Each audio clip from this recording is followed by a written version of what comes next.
Welcome back to another episode of Freedom Finance with Lanny, guys. Wanted to come out with another quick video here, which is pretty much what I've been doing anyways, just coming right off the cusp, no script, bringing it to you right from the heart. But wanted to bring back another episode of dividend income results, guys. I think it's been quite some time since I came out with one of these videos, and I thought, you know what, now is a good time. We just finished up August. We're midway in September. And I think we should cover some August 2024 dividend income results. Did I cross 1,000? Did I cross 1,500? Or did I barely get out of the gate, guys? That's what we're here to talk about. So grab your favorite beverage this evening, guys. Your beer, your liquor, your wine. Get that coffee flowing. Why? Because time doesn't matter when you're Italian, baby. And let's dive into Lanny's August dividend income summary and results. Let's get it. So if you're a dividend investor, if you're a new investor, you should know that typically quarter end months pack the bigger punch here in the United States.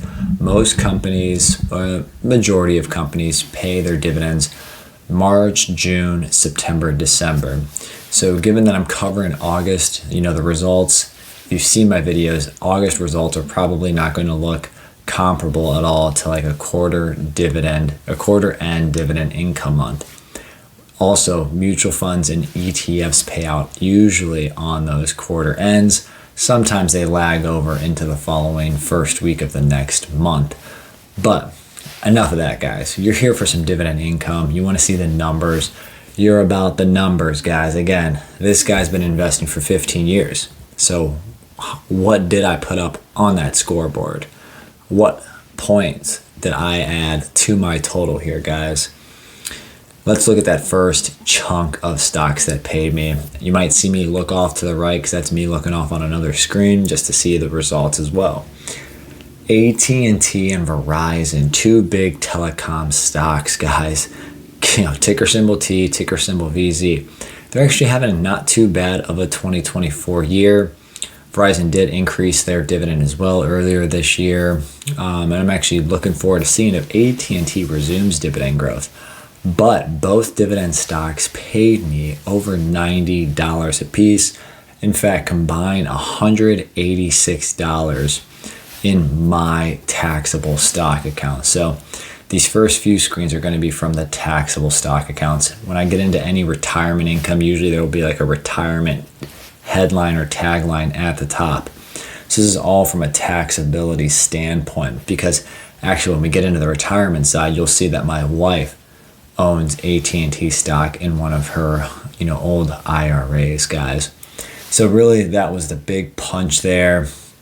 CVS going through a lot right now, but they did chip in another $65+.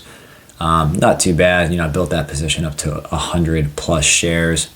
Then we have a dividend aristocrat with GD, General Dynamics at $53. That's another nice little chip in right there. So the first round of stocks paid me pretty well. Again, I've owned most of these stocks, gosh, for some 10 years when I look at the list here. But again, all these dividends are also being reinvested back into more shares, because then the next time the dividend payment's even more. And then if these companies also increase their dividend, so then the cycle is just incredible in a dividend investor's life, guys. But let's keep going down the list. Let's get to the next set of stocks here that you'll see there on the screen. Procter and Gamble, ticker symbol PG. Just brushed my teeth earlier this evening with that Crest toothpaste, guys. And let me tell you, that is my go-to for sure. I don't know about you guys. Drop a little comment on what toothpaste you use, because then I'll know what stock maybe is a good buy if you're using their products. But PG at $75, that's huge. Again, a dividend king. One of our foundation stocks that we talk over at the Dividend Diplomats. Another stock that I want to talk about is Caterpillar, ticker symbol CAT. One of my favorite stocks, one of my greatest performing stocks as well in the portfolio, getting closer and closer to $100, but they're at 66 and change. And then we have good old Starbucks, ticker symbol SBUX.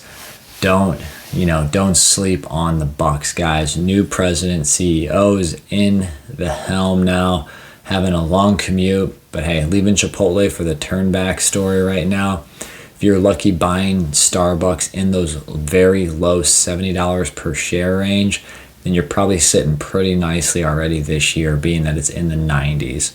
So yeah, again, a good chunk of dividend stocks here. Some of my favorites though on this part is probably Procter and Gamble, and then honestly Caterpillar, just because I know those are two stocks that I've held for over a decade so far. Let's get into that third section. Now this section is all about my wife's taxable account. You'll probably see it's pretty boring, but she loves her Starbucks. That's why Starbucks gives her a nice $19.23 dividend. And then on top of that, she's got General Mills. It's a nice conservative, low risk, low beta, stock right there at 27. But we got a little bit more of PG coming in her portfolio, as well as AbbVie. Again, pretty conservative portfolio for my wife. Really we went down the path of buying stocks that she knows of, that she uses, Starbucks, General Mills, Hormel products, Reynolds Wrap, pretty basic companies, guys. So that's the taxable stock side. Next, we're going to jump in the retirement section. Now, most of my retirement accounts, or our retirement accounts, are built on mutual funds through the 401ks, but they usually pay either in the quarter end months, like I said, or the month after. So you're thinking, April, July, October, January type of thing here. So not too much going on here. It's not too sexy on the retirement side, but the biggest banger of a dividend actually comes in on the retirement side, guys, with a little bank called Citizens in Northern, ticker symbol CZNC. Again, I've owned this bank for quite some time.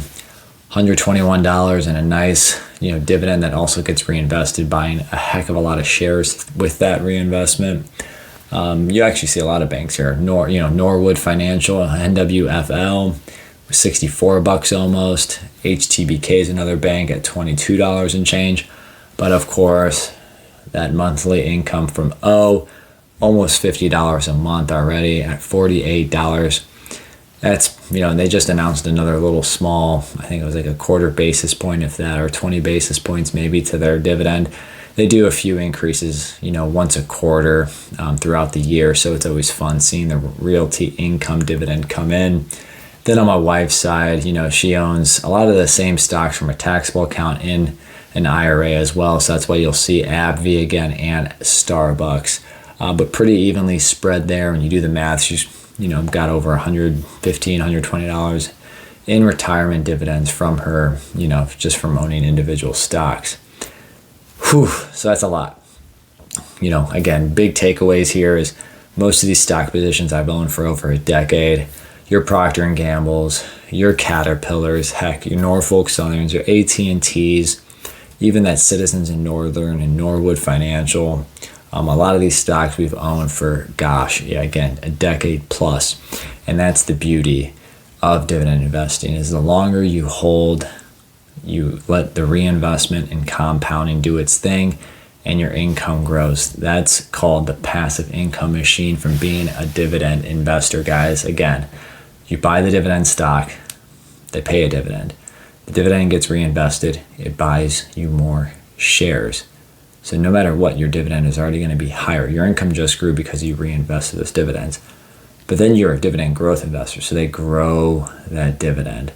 So all of that's happening, and then it's just that wheel, buying more shares, dividend increases, bigger dividends. And it's just a constant snowball that does get bigger every quarter, actually, for the most part, just because of the quarterly dividend.